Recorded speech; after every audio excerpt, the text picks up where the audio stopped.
ಭಾರತೀಯ ನೌಕಾಪಡೆಯಲ್ಲಿ ಖಾಲಿಯಿರುವ ನಾವಿಕರು ಎಂಬ ಹುದ್ದೆಗೆ ಸ್ಪೋರ್ಟ್ಸ್ ಕೋಟಾದಲ್ಲಿ ಅಪ್ಲಿಕೇಶನ್ ಕಾಲ್ ಮಾಡಿದ್ದಾರೆ. ಉದ್ಯೋಗ ಸ್ಥಳ ಅಖಿಲ ಭಾರತ. ವೇತನ ಭಾರತೀಯ ನೌಕಾಪಡೆಯ ನಿಯಮಗಳ ಪ್ರಕಾರ ಇರುತ್ತೆ ಅಂತ ಹೇಳಿದ್ದಾರೆ. 10+2 ಪೂರ್ಣಗೊಳಿಸಿರೋ ಅಭ್ಯರ್ಥಿಗಳು ಅಪ್ಲೈ ಮಾಡ್ಬೋದು. ನವೆಂಬರ್ 1, 1999ರಿಂದ 30 ಏಪ್ರಿಲ್ 2007 ನಡುವೆ ಜನಿಸಿದ ಅಭ್ಯರ್ಥಿಗಳು ಅಪ್ಲೈ ಮಾಡ್ಬೋದಾಗಿದೆ. ಲಿಖಿತ ಪರೀಕ್ಷೆ ಮತ್ತು ಸಂದರ್ಶನ ಈ 2 ಸ್ಟೇಜ್ಗಳ ಮೂಲಕ ನಿಮ್ಮನ್ನು ಸೆಲೆಕ್ಷನ್ ಮಾಡ್ಕೋತಾರೆ ಅಂತ ಹೇಳಿದ್ದಾರೆ.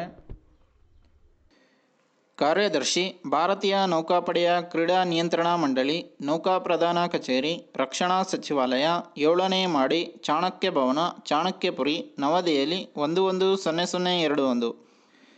ಈ ಒಂದು ಅಡ್ರೆಸ್ಗೆ ಜುಲೈ 20, 2024ರಂದು ಅಥವಾ ಅದಕ್ಕಿಂತ ಮೊದಲು ನಿಮ್ಮ ಅಪ್ಲಿಕೇಶನ್ ಕಾಪಿನ ಸೆಂಡ್ ಮಾಡಬೇಕಾಗಿರುತ್ತೆ. 18/6/2024ರಿಂದ 20 ಜುಲೈ 2024 ತನಕ ಆಫ್ಲೈನಲ್ಲಿ ಅರ್ಜಿ ಸಲ್ಲಿಸೋಕೆ ಡೇಟ್ ಕೊಟ್ಟಿದ್ದಾರೆ. joinindiannavy.government.in ಈ ಒಂದು ವೆಬ್ಸೈಟ್ನಲ್ಲಿ ನೀವು ಈ ಹುದ್ದೆಗೆ ಸಂಬಂಧಿಸಿದ ಇನ್ನೂ ಅನೇಕ ಮಾಹಿತಿಯನ್ನು ನೋಡ್ಬೋದಾಗಿದೆ.